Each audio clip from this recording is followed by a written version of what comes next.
Welcome to Mac and Blue, where we introduce you to who is building Arizona, bringing you the people and businesses that shape the landscape around us. From economic development and developers, underwriters and lenders, architects and engineers, to the very builders and suppliers that bring it all together.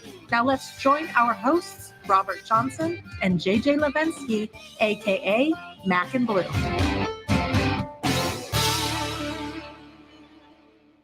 Welcome to Mac and Blue. I'm Robert Johnson, Vice President of Business Development with Torrey Contracting.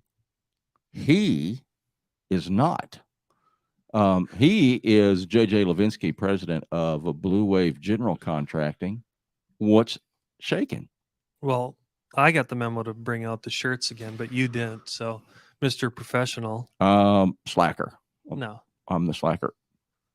But we have which we'll talk about in a minute. Speaking of no, not speaking of slackers. No, Mr. Professional. Our esteemed colleagues and guests today. Wow, that was a solid shot right off the bat. No, before I'm getting we kicked under the table right now. Before we do that, and then we have Daryl, the man behind the glass where there is no glass, our producer. Yes, sir. Thank you for being here. Mic's on, ready to go. Got his blue. Whatever, blue light, blue haze, blue something. Yeah, you're looking good though. Thank you, I appreciate it. You're welcome. You're welcome. There's like an intellectual look to it. It is very intellectual.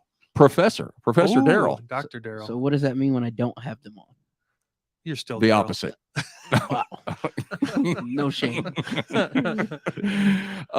And then we have our guests. Go ahead. No, go ahead. You. Okay. I just didn't know if we were going to fight over it or what, but we have Cesar Martinez, who is the owner of Martinez Safety Services. Go figure. Thank you. He reached hard for that company name, didn't you? Yes, that was a hard name to come. That one won't work. No. Yep. So welcome. Thanks for being here. And we have Nat Carroll, who is the VP of Services with Insure Compliance, LLC. Yes, it sounds a lot more important than it is because it's a family-run company. So, gotcha. Okay, awesome. Well, thank you for being here. Glad to have you both. You moved your hand about something. Did I forget something? No. You did you were going to say something. No. Shank him or something. He likes my hat. That's what he was going to say. I talk with my hands. You do talk with your hands. I'll tell you about that later. My daughter picked up on it in one of the past.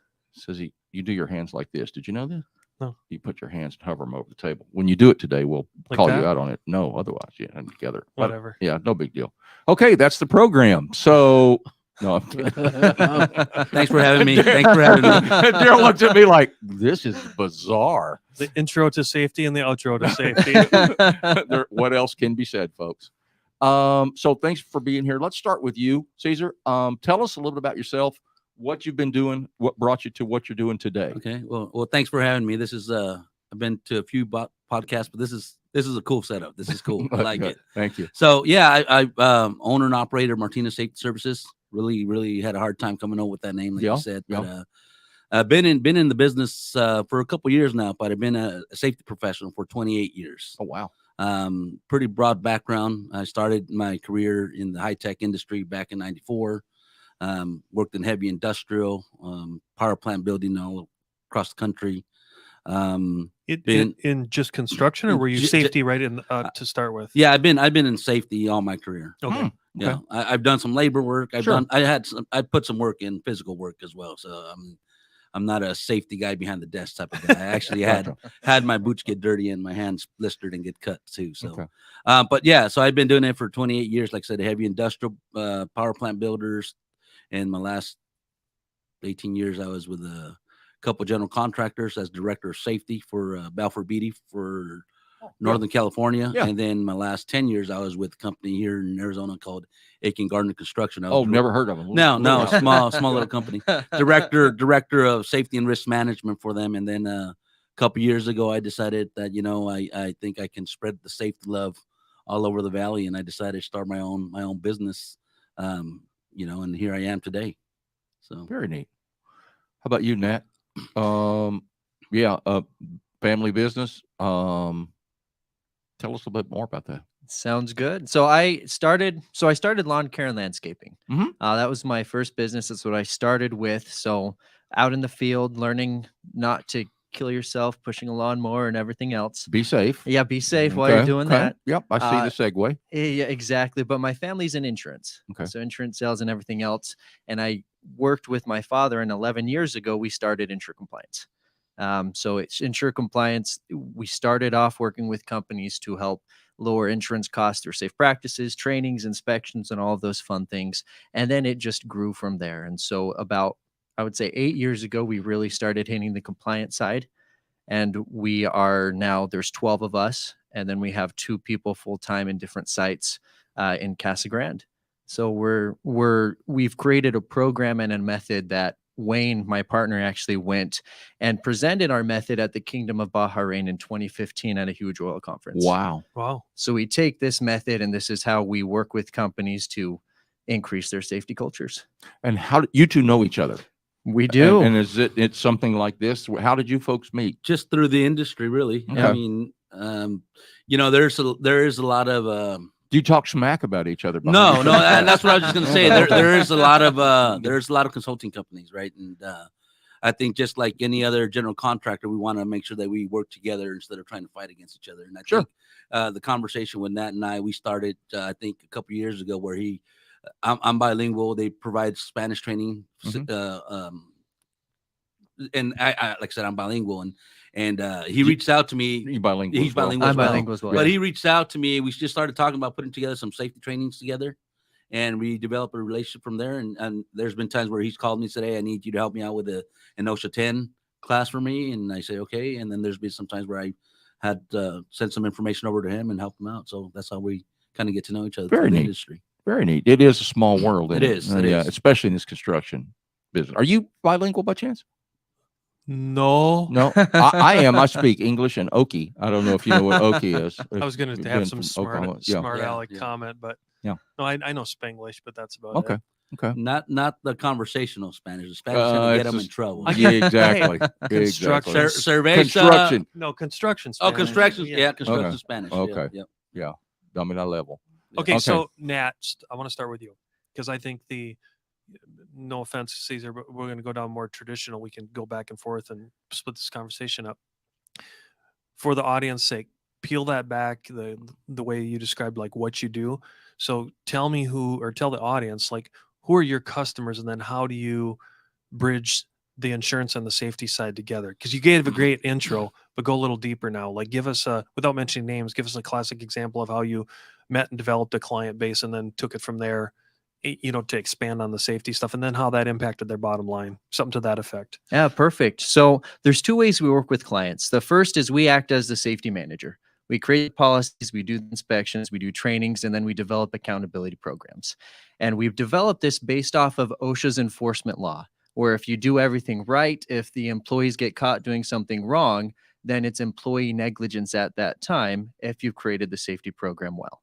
And we took that a step further on the accountability program. And when we come in and act as a safety manager, as a third party, we work with the underwriter to show them everything that we've done to prevent them from having accidents. So we'll show them, this is the trainings that we've done, these are the inspections that we've done, and this is the regular accountability programs that we've developed to make sure that the employees follow through on safety. And that's where we find the biggest, I guess you can say, bang for their buck when they're working with insurance companies. And so we've saved anywhere from $10,000 to $20,000 just based off of us working with the underwriter on just getting discounts from the beginning. And we've saved upwards of $200,000 by reducing EMOD costs by their scores and everything else. And so that's on a high level, that's one way we work with customers. And then on a smaller level, we do trainings and inspections as needed. So if you have a fantastic safety person in-house, we can come in and identify what insurance wants to see, because that's the majority of our background, and then supplement the culture with what insurance needs, and then still work with the underwriter and support them that way. And so those are the main 2 ways we work on that. Generally between 50 and 100 employees is the majority of my clients that hire me to be their safety manager. And then the rest, it can be anywhere. I mean, some of my clients, we do a lot of tribal work. So a lot of Native American tribes, we work on their councils and everything else. And they have upwards of 5,000 to 6,000 employees sometimes. And so we're very good at identifying the problems and working with the insurance carrier to communicate the process that we're doing.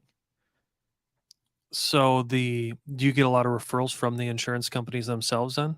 We do, yeah. Lots of referrals from insurance companies, as well as some referrals from the risk managers Okay. from insurance companies as well. And then Caesar, back to you then. The predominant client of yours is more the general contractor right now? Well, yeah. Most of my clients that I work with are general contractors, but we offer the same service, not at that level yet. But we're a consultant company too. So there are companies that hire me on to help them develop their safety program, do in-house training, safety leadership. There's all kinds of other aspects that will help them again protect their bottom dollar, right? Make sure people go home safely, and at the end of the day, be productive and be profitable in their business. Right. So that's what I do as well. And most of my clients that I do work with are construction general contractors. I have a couple interior contractors and a couple of specialty contractors that do specialty work for like big IT company that do their data centers all over the country and things like that. So you're not just local. No, I am local, but there's been some work that has come out of Gotcha. out of this. So I'm working with a company in Alabama as well. That's a manufacturing facility that builds safety glass for automobiles. And so I go out there and I'm really doing more of a compliance type audit and then helping them with the leadership of they have a safety manager on site and they have a couple coordinators. So what I'm doing is I'm doing like a mock OSHA audit, compliance audit, and then we're doing some leadership, goals once we do that audit. And so I've been going out there to Alabama once a week, one time a month. Wow. And Caesar, I mean, not to put you on the spot, but I know a little bit about your background. It's not just safety. You're a big leadership advocate as well, and Yes, I know you take great pride in that. So, tell a little story, like what got you into that, and what's your passion behind that? I think the passion really is the engaging and the interaction between people, right? We have a lot of young people that are coming up that get put into certain roles as leaders, but really don't have that leadership quality yet in them. So for me, I know I was brought up with a mentor, right? I was brought up and I still have a few mentors myself. It's And wisdom. It's wisdom, right? And I have a couple younger guys that are in the industry that are safety that I also mentor, right? So, and for me, I grew up in the hood, right? I grew up in San Jose, California.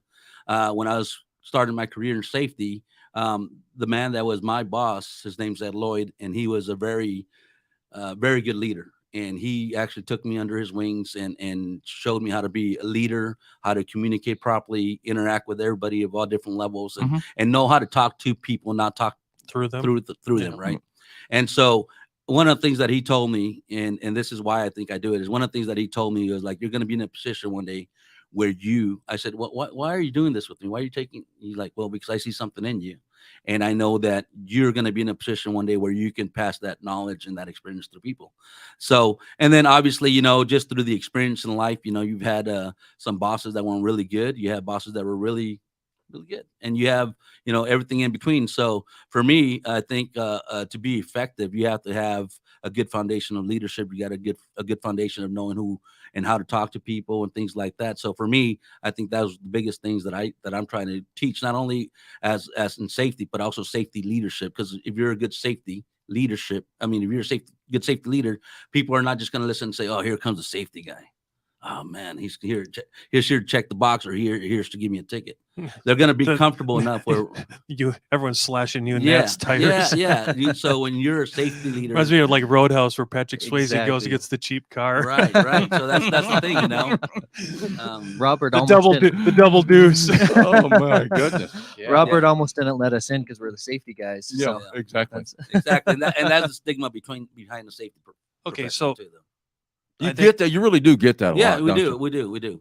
Yeah, it's like it's okay. You're like a leper, it's like okay. get away. And that's the whole thing. When you have that engagement, you have that trust between the guys that that you're more of a resource than the safety cop, and that's where it changes. The whole communication, the whole interaction just changes it completely. They know you're out there for the best interest. You're not out there, And for me, I've had guys who were like, "Dude, it's okay. That's fine." So putting you on the spot, because you guys both do training, but on that, you do it all day, every other week, Mhm, whatever, this frequency. How do you keep it fresh? And how do you bring that leadership to all these different construction sites and construction boardrooms and things like that? Like, what do you find is the key to relate to people? Well, every class is going to be different. Really, it's not just about going and teaching, because we can't really do nothing about the presentations. But what we can do is depend on the audience, right? Right. Depends on who I'm talking with and who am I training for. Then I can liven it up a little bit. I can really, it depends on the audience and the feel that I get, and still have that message to go through. And I may throw a couple jokes here and there and interact with the guys. There's some people that are maybe they don't want to be in that class. They just don't want to be there. And you could feel it. You could see it. Oh, it is so funny that you say. I've been in a lot of those safety, meeting stuff, and it's like when you're going, everybody's like, "Oh man, oh, I'd rather be, So, for me, I think to keep it entertaining and to keep it engaging, I'm the safety guy. I'm supposed to be training this class, and I can be, well, one time, let me tell you, and then they're gonna say, yeah, whatever, guy, right? Yeah. You probably never swung a hammer before in your life, right? Or whatever. So a lot of times what I do is really get them engaged. So, okay, I know we're going to do some training. I mean, I know everything, but I know some stuff here. You guys have a lot of experience. You guys may have an experience that you want to share when we're talking about this topic. So they're engaging. Now they're like, okay, I want to be part of it. And some people like to be put on the spotlight. Sure, sure. So they get involved, and that's how, and a lot of times when I do my trainings, after I'm done, they're like, man, this was a pretty good class. I've never, I've been through this class a couple of times. I never. Then we have our guests. Oh. Anyways, so yeah, so that's it. That's it. That was You're funny. like, oh, okay. I don't know who said that, but yeah, that's how we keep it That was the entertaining. that was the ghost of Robert coming in. Yeah. That's how we keep it fresh. Really, just knowing the audience that we're going to be training to. Nat, how same thing with you? Very similar. And that's one of the reasons why we worked with Caesar, is because he's engaging. So anytime we hire a new trainer, I mean, it's almost like they have to entertain. If you want an in-house safety person, they don't have to be entertaining. You're hiring me to be entertaining. And so humor is a massive part of it, engaging. Well, at least we brought you two guys on today. That's good. Well, we didn't need to be here. I'm not telling jokes all day, but it's entertaining. I don't paint my face as a clown or nothing like that. It's very serious and very professional too, though. Caesar does sing and tap dance, though. That's how he keeps them engaged. Only if I wear my We tutu. got George Lopez and Fluffy over here. Yeah. So, let's get into this. So I'm gonna talk about one just to kind of launch this off. I know I'm just gonna go. You know how it is. Yeah. We just kind of go Just off topic. spitball. So, superintendent on a job, 67th Avenue, and a major street that runs east and west. Yeah, I mean, I don't want to like totally get out there, but I'm walking around. Guys are framing, okay, and it's a small drive-through establishment that serves hot beverages. We're getting closer. Right across the street from a Home Depot. Oh, getting even closer. So I'm standing out, and I just happened to turn, and I looked. I'd gone out. There were some guys working close to the street and looking for a water pipe or something, And I'm standing there, and I happened to glance up, and I saw a couple of the framers up on the top. They're setting trusses. You know where I'm about to go. They're setting trusses, and they weren't tied off. So I'm like, oh, wow. Okay, well, I need to go around over there. So I started to turn around and leave and walk back. I had to go 100 yards around the fence. When I turned, there's a guy standing on the sidewalk across the street with a camera. I didn't think anything of it. Steps back over the wall, gets in his vehicle, and drives off. And it was about, I don't know, 30 minutes later that this real nice little white vehicle pulls up with two individuals that get out and identify themselves as being with OSHA and hand me the photo that they had printed on a printer in their vehicle. Did you know that? I said, oh, man, yeah, not only did I see it, I also saw the guy taking the picture. And they were like, they thought I was going to be angry at them. And I'm like, well, no, it's okay. I saw it happen. I saw it, was walking around to go tell them, and you drove up. So, yeah, I got to experience it firsthand. And the ants, I mean, it was like when they drove up, I turned and looked, and every person on the job was picking stuff up, covering up holes, you name it. And we happen to have two really good folks from OSHA and walked through the site, found a frayed electrical cord, actually had a discussion with the guys. The guys had fall protection, didn't have it on. It's in their vehicles. They said, show me. So they, here it is. Do you know how to put it on? You know how to use it. Went through the whole thing and walked them through the entire thing. That show me that you know how to do it. Get up. I want you to wear them. See where. And it was a very light fine. Could have been, and they explained to me, could have been much, much worse. That was a good one. However, I've been told since, this is where I was wanting to go with all this, don't speak to them at all. Don't talk to OSHA at all. Just tell them, wait, I have a safety consultant or my safety person will take care of this interaction with OSHA. Well, technically, you can do that. That's what I thought. Yes, I know that. If it's in your written policy Mhm. that you have, if there's going to be an OSHA inspector or an OSHA audit on site, you have the authority to say, you know what, let me get a hold of my safety. You can't walk. They can't walk the site. You They can can't say, do anything. You can't hang out in the trailer. Let me get a hold of my safety rep or safety manager, whoever it is, and you have up to like 30 or 45 minutes before someone shows up, before they start walking on the site. Interesting. So that is part of, if it's within your policies and your procedures, that's good. Well, But wait a second. So you can't make it part of your policy and procedure that day. No. You have to be able to Yes. prove that you have it in a written safety plan, Yes, that sir. that's your policy. Yes, sir. Interesting. And a lot of times, though, the inspectors don't just walk out to the job site. No, this one They- stopped me. Yes. Didn't even attempt to go on the site. They're so busy. They've got enough to they, do. they will stop at the job site trailer, and it gives you some time to get in contact with all your other subs that are on site. Maybe, hey, OSHA just showed up, send your foreman out here. Yep. So then everybody gathers up at that trailer, and then that's when they do the opening statement. We showed up because the guys was up on the top and we didn't feel it was tied off, and then they proceed with their inspections. But Gotcha. that's kind of how it should happen. But yeah, you can't tell them, hey, wait here till my rep shows up. Interesting. Yeah. Now, from what I've seen, though, that's the best policy. It protects you. From OSHA being there. But if you do what you did, there's a lot more goodwill created from the beginning. They explained that to me. They And- said instead of trying to hide and getting freaky and acting all thing, you were like, yeah, I saw it. I knew it. But yeah, they weren't tied off. I agree. And then they completely changed their whole tack. Right. Yeah, because in the end, OSHA wants to talk to the guys. They want it to be open so they can teach you. Now, if they come back again and things are still the same, Correct. it's going to be a different story. But at the beginning, OSHA really is trying to create goodwill. And in Arizona, if you are working to create goodwill, they'll create goodwill back. Okay. That's not the same in every state, though. That's Yeah, correct. and I'm not saying that that's to avoid that. That's Yeah. not. That's not. No, I was understand. just giving you that. You were information. addressing my question Yes, because but that's I completely agree. If OSHA does show up, and like I've had an OSHA inspector come up to our job site when I worked for my previous company. It's the same situation. They were across the street drinking a cup of coffee, and there's certain trigger areas that they don't.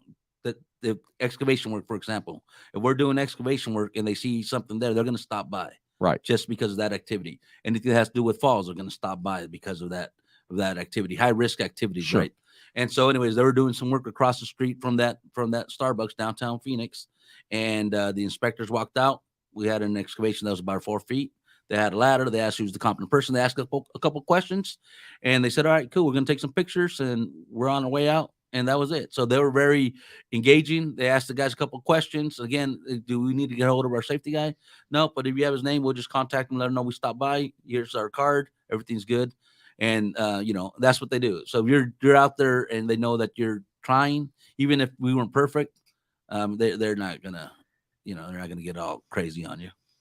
All right. Let's pause real quick for a word from one of our sponsors. Torrey Contracting, your full-service Division 9 contractor. Torrey Contracting operates with a smaller, hands-on team. This cohesive structure results in superior workmanship and economical solutions. We deliver projects with unsurpassed commitment to quality and stewardship of budget. Torrey Contracting, small enough to listen, big enough to deliver.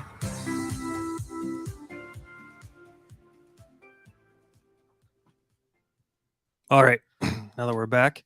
So Nat, you brought up a good point, and I think a lot of people don't realize kind of how Arizona is a little bit of a one-off compared to a lot of other states. So if you can start, and Caesar, you can jump in. I think there's a lot of uncertainty about how federal OSHA versus ADOSH is different. Can you go in and explain what that is? And then most recently, correct me if I'm wrong, but we're kind of are we still at this impasse between We OSHA are. and ADOSH right now? We It's are still still out. at the Okay. impasse. So give the background of what that all means, and then kind of where you guys from your seat and your perspective see how Arizona is going to move forward. So go ahead. Okay, so 1971, federal OSHA was started, and states had the option to start their own program, at least meeting the federal guidelines. Has to at least meet it. At least meet, and then the federal government would fund the state-run program. Okay. And so we're at an impasse due to a couple things. The biggest one is the COVID. The COVID issue, everything else. Arizona said, we're not doing that. We're not following the federal guidelines. Thank you. Have a nice day. And the federal government came in and said, that's not okay. Here's a couple more complaints we have. And so right now they're trying to overturn the ADOSH program. What that would mean is we would still have ADOSH, but the federal government would now have jurisdiction as well. So it would be whoever gets to the job site first gets to do the inspection. And I mean, what that means is federal government minimum fine is about $3,000. Okay. Whereas ADOSH is a lot more understanding, especially for smaller businesses. They work with you. They make it happen a little bit more. Where I see it going, they're still trying to work this all out. Jesse Atencio, great man, director of ADOSH, has been very stressed trying to figure out this problem.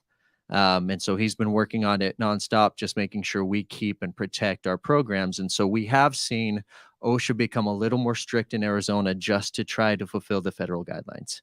I see it becoming just slightly more strict to follow the culture, but also get federal OSHA off of our back.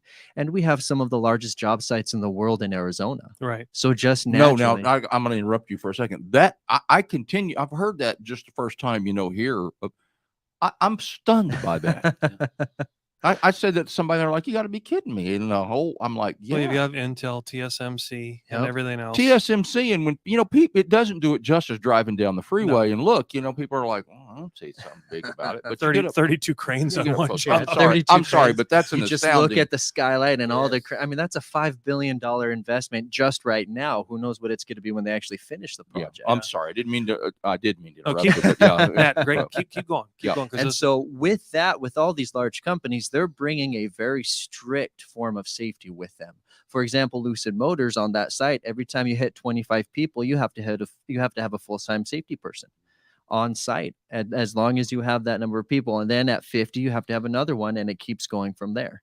And so we're seeing that the safety in Arizona is starting to pick up, and that the fines are starting to pick up. So an ADOSH fine for fatality was about $7,000 on average, which that's well below the national standard.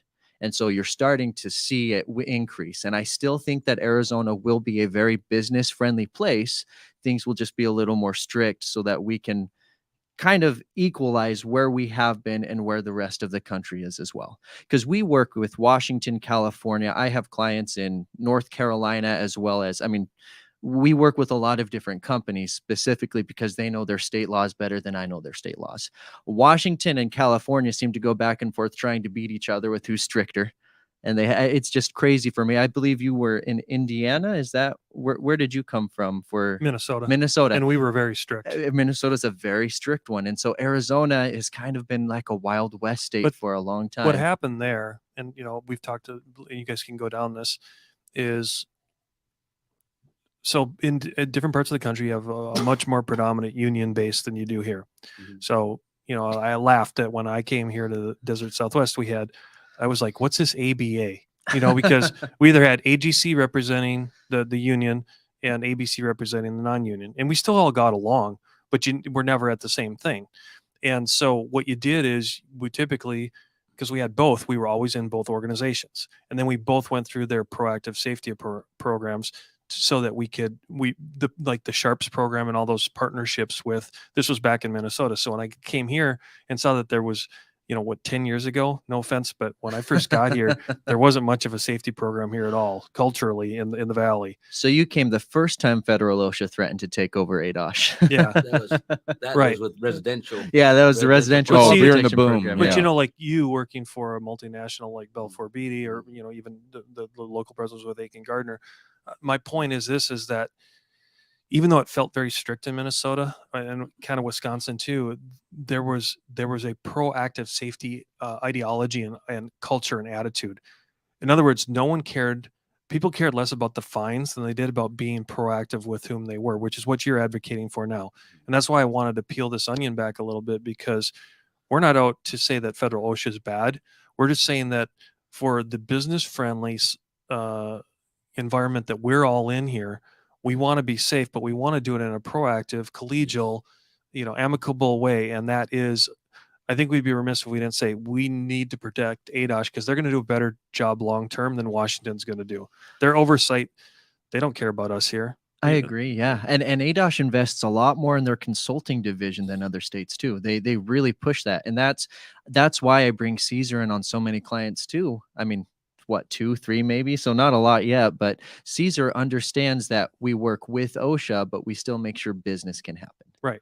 And that's the key. It's make sure that you're protecting people. My first mentor, VP of safety for Saudi Arabia Aramco, he's this 4'10" Indian man, hilarious. In the room with OSHA would say, I don't care about OSHA. My job is to protect people, to get them home at nights every day. Yep. And that's what it is. And that's why we do what we do. Yes, we need to fulfill guidelines, everything else. But in the end of the day, Caesar and I are the ones that are called when there's a fatality, right, or when there's a bad accident or an amputation. Yes. It's, hey, this just happened. What do we do? And so Caesar and I have to deal with those type of things. And so it really is about getting people home at the end of the day.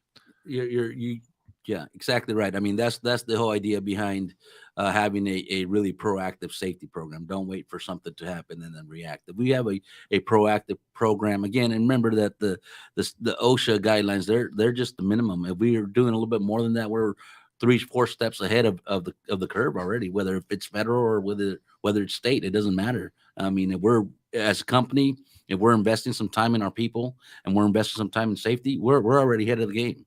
Yeah. Whatever happens, it Our doesn't matter. nature is human nature is so lazy that, like doing stretching drills before work, and, all the little things that you do, as part of safety. And I've talked about how the attitude is, you have to go to one of these, and it's always that way until an accident happens. And then it's a completely different story. I could tell you that stretch and flex, and a lot of people are like, oh man, why do we have to do that? But when I worked for Aiken Gardner, we had a lot of like soft tissue injuries, and soft tissue injuries cost a lot of money in the insurance. They're you go through therapy, you have to, and it's just a little tweak of your muscle that you got to stretch it out, and that's it. Anyways, did you guys hire a yoga instructor to get the stretch and flex? We actually started doing stretch and flex. We did not hire I want to see you in a leotard. It was me. But anyways, we did it, and I man, the claims on soft tissue injuries were reduced like by 50% after the first year, and then I don't think we've had any like soft tissue injuries after that program started. When I left, I mean, at least. By the way, Caesar's doing what is it? The hot yoga with goats. That's his yoga with goats. That's his other revenue stream. I don't know about hot yoga with goats, but yoga with goats is it pays pretty good. It makes good money. Yeah. Best part is Yeah. Shoot, where was I going with this? I don't know, but I'm scared of where you were going. The cool part is, for the record, Caesar works with our company, and our staff loves him because he's engaging, and I know Nat, a lot of our people too, and so that's why having the both of you on today, having two different perspectives, was so pivotal, I think, for us to kind of go down the safety thing. Daryl, you got a question, my friend? I have a question. Yeah. So you're speaking about safety, and I get, safety of, probably the only thing I can reference is tying off. I kind of understand that, like, when you go up on the building, tie off, right? That's what you mean? Well, yeah. Okay. Fall protection. Right. Fall protection. So what about driving? What about vehicles? Like, do you do stuff with that? Like, is that important in a construction company? That is part of the risk management program. It's part of the, a driver safety program. I mean, a lot of risk. A lot of companies have 200 vehicles on the road every single day. Huge risk, public safety, and It's a big deal. It's a very big deal. So poor safety professionals, you have to do everything. Yeah. So not just safety and risk management, but let's just take this room right here. Where you're sitting, how you're sitting, the glasses you're wearing, ergonomics, that's covered in safety. If you look at schools, the slips, trips, and falls, everything else that they have to do, also ergonomics, lifting, and safety, everything else. Safety applies to a whole host of things. And hospitals, there's HIPAA laws that they have to follow as well, but there's also the strict bloodborne pathogens guidelines that they have to find and everything else. So safety ranges from anything from the physical safety to health. And then it also is now starting to turn into mental health. That's So huge. right now you now. have suicide in Got you construction. covered, JJ. Yeah. So suicide in construction, there's 3 to 4 deaths on average for workplace incidents. There's about 11 to 12 suicide deaths on average in the construction industry alone. And so that's thrown That's on. astounding. It is astounding. And It's that's sad. usually Yeah. a safety person's job to figure out how to deal with that. And this is worldwide, not just No, in that's Arizona you're just the talking? United States. United States. That's yeah. United States statistic. Mm. Yeah. Yeah, it's crazy when and that's the whole thing about a safety professional. You tell people put on their hard hat. You tell people put on the safety glasses. That's like so down here. Yeah, it's so much more. There's so much stuff behind the scenes that people don't realize what safety professionals and consulting companies do. You know, I mean, I've gotten a call last week where they say, "Hey, can you do a security threat audit for our facility? You know, with all this workplace violence and all this stuff like that." I mean, they asked for that. I'm like, well, I've never done that, but I might send that one over to my friend over here. But that's part of safety. You know what I mean? And there's so much behind it that people don't realize unless you're in the industry. Like, well, even workman's comp. Someone gets hurt. Something as simple as having a return to work program where you can manage the claim.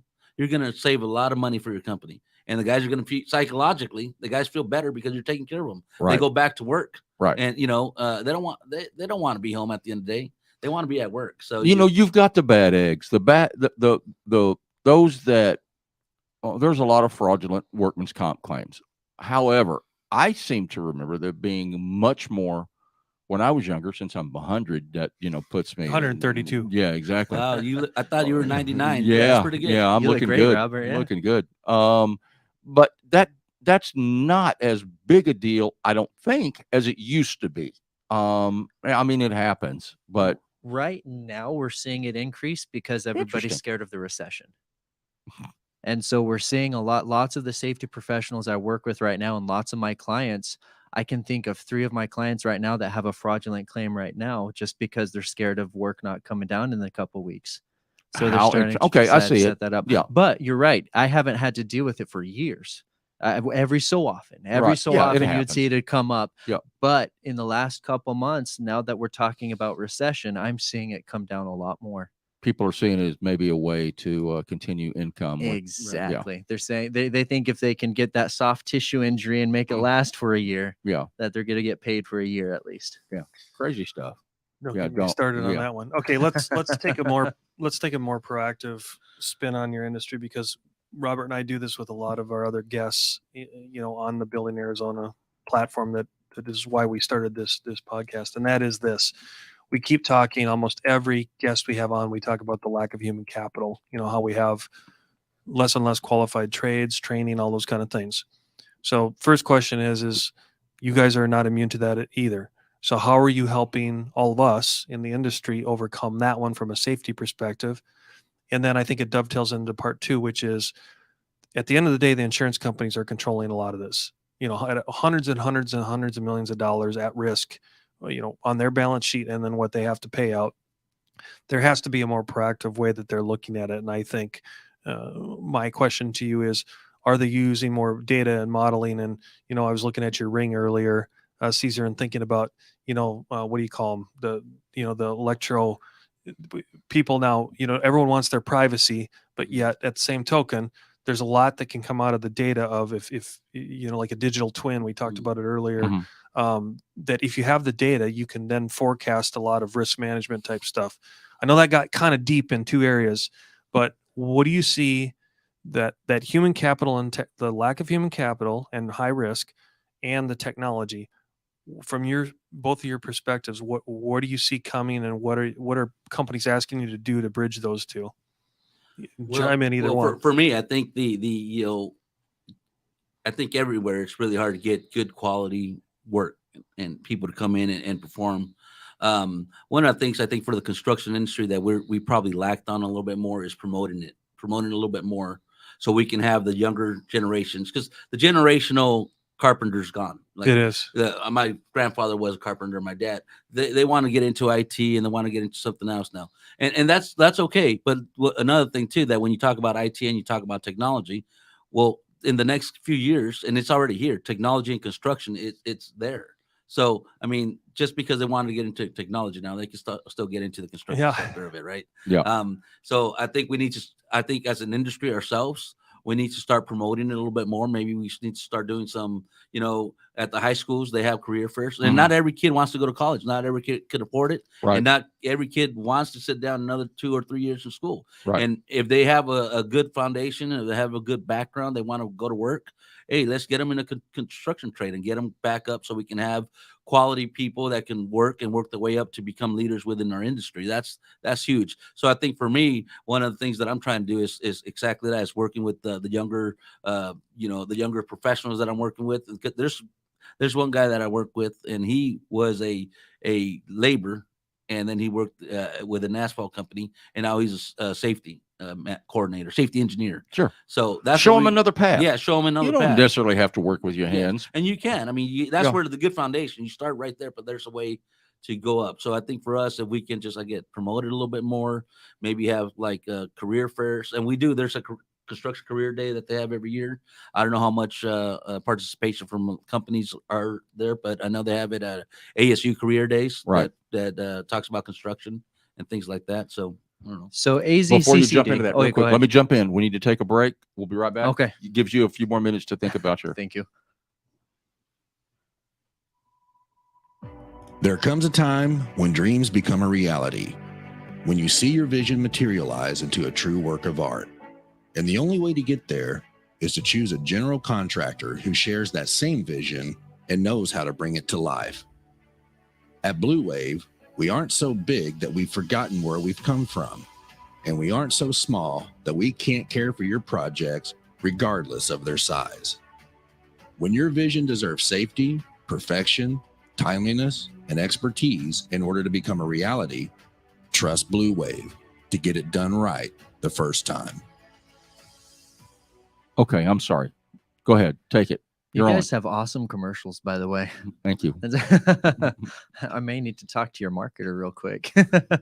So the two organizations that I work closely with, because Caesar nailed it. The younger generation has been told by their parents that construction is unsafe, that it's not a solid place. Mhm. And so they are trying to avoid it just because that's what their teachers and parents are telling them. And so Arizona Construction Career Days, that's coming up in the next month or so. That one it's very well attended. There's thousands of students that come from all over the country, and they have not country, the state, and they have a lot of large GCs that do fun things with them. So some of them get to operate a backhoe, Mhm. and they get to see what it's like to weld a little bit. They have these fun activities to show them that construction can be a fun activity, can be a fun career. And they also show them how much money they can make. And so if you think of it, you go to school in 4 years, depending on where you go, that could be anywhere to $50,000 to $150,000 of debt, if not more. You start off in the construction field, no debt. In the next 4 or 6 years, depending on where you are, you're making almost the same amount. And so it's a very great place. Also, Build Your Future Arizona. That one is also supporting getting schools involved in this. So there's a couple really strong organizations that are trying to make that happen. We have, because of the way that we run the business, we have safety consultants. It's hard to find them. And so we use a lot of subcontractors because we're in the same boat. We can't find them, so we have Amazing. to find ways to make it happen. So that's for me, that's the one way that we can really make it happen, is teaching the next generation. And so with the technology, what can be done and what's being done. So insurance companies love technology. All of the workers' comp review meetings that I go to, they have charts, they have numbers, they have everything else, and they focus on interesting things like, hey, it took you 2 days to report this accident. Why? Not why did the accident happen? It's why did it take 2 days to report this accident? So insurance companies have a happy balance and a happy medium. If you have a lot of accidents, you're going to be paying more money. And so there's not a whole lot of reason for them to not want that to happen depending on the carrier itself. Lots of carriers, though, they do have an active risk management team. And so they'll use that information that they have at those worker comp meetings and say, here's the number of accidents we're happening. Here's how we're trying to do it. But I think there's room for more technology in the safety field. I think there's ways that we can make it so it's easier to use, easier to have trainings happen, easier to communicate everything that's going on. Scott Taggart is working on some really cool technology things. I think you and I went golfing with Scott once, JJ. He's been a guest on here. We all know Scott. Okay, yeah. I was laughable golfing, so I think JJ will always remember that golfing experience. But there's technology needs to be more active in the construction safety arena. That's just my opinion. Yeah, there's a few good software programs out there that are based for construction safety where you can actually have, it's a paperless management type of system for safety, and you can actually do on-site inspections, and they come up right away and they're recorded. You can set it up where you can have all your workers and all their trainings and dates that are coming up for renewal. It'll pop up on their system, so it's a lot easier to be proactive and waiting instead of waiting that this guy hasn't been trained yet when we're going to get him on there.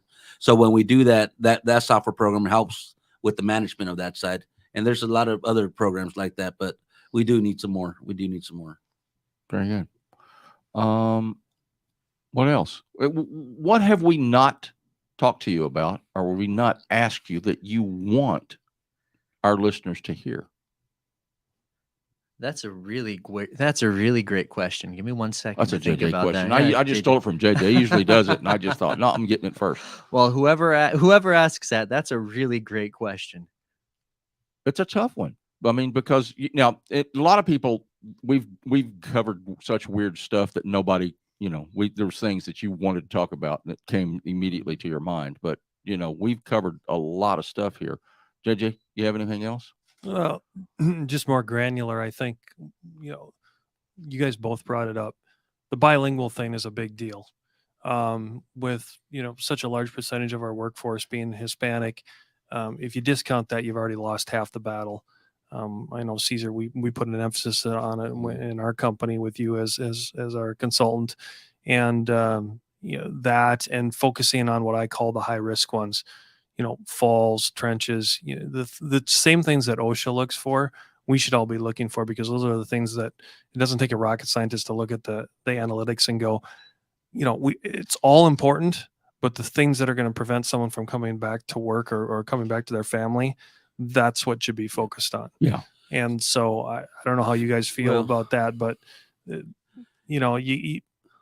how do I say it? If you're given $1, how do you slice and dice it to make sure you get the most effectiveness out of that dollar? Well, when we're talking about safety, the guys that work construction safety, their primary language is Spanish.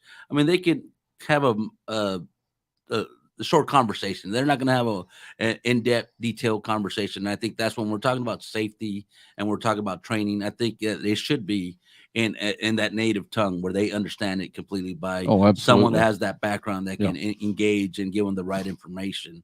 A large percentage of Latinos, large percentage of fatalities in a day across the United States are Latino workers. So, and a lot of it has to do with the lack of understanding or communication, things like that. And a lot of it has to do, that's a great point. A lot of it has to do with cultural background too. I mean, the Latino culture is very much about, I'm going to respect what my boss says, and my boss tells me to get up there and get it done. I'm going to get up there and get it done. I have seen that. I'm not going to stop and say, well, can I get my harness? They're going to jump up there and they're going to get it done. And 1, 2, 3 is done. What else you want me to do, right? And put themselves at risk. And it's not that they don't care about safety. It's just our culture. That's the way we're brought up, and we're going to do what my boss says and whatever. So right now I'm working with a company called Need to Say. Need to Say is a Spanish translation company that's going to help the construction industry. It's an app. It's an app where they can actually, the non-speaking foreman can communicate with the Spanish-speaking worker and give them the exact information that we're trying to give to them so they can understand and not get into an incident, because a lot of times the information can be lost in translation.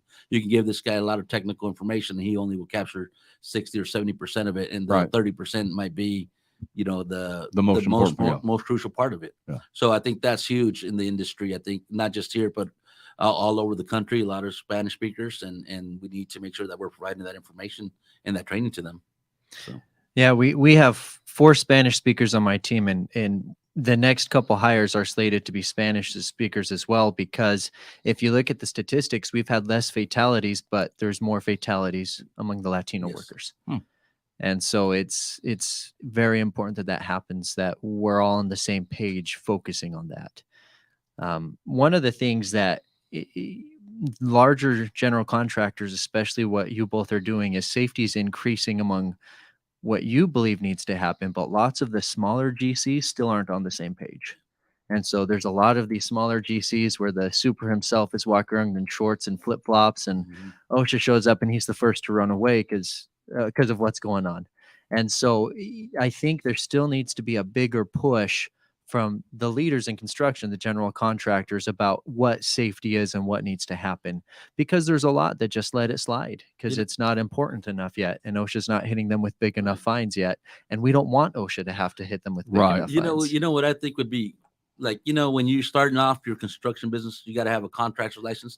Part of that contractor's license, I believe, they should have a foundation of safety, the basic requirements as an owner, that you have to have this and you have to do this and you have to do whatever it is, just the foundation of safety. And what happens is, if you really think about safety in a company that's starting, if you invest in safety once the company's starting, you're already starting a foundation of a culture of You're safety. building. That's great. That's what I was going to say. You're building that it. culture. You're building it instead of trying to catch up, and you're being reactive.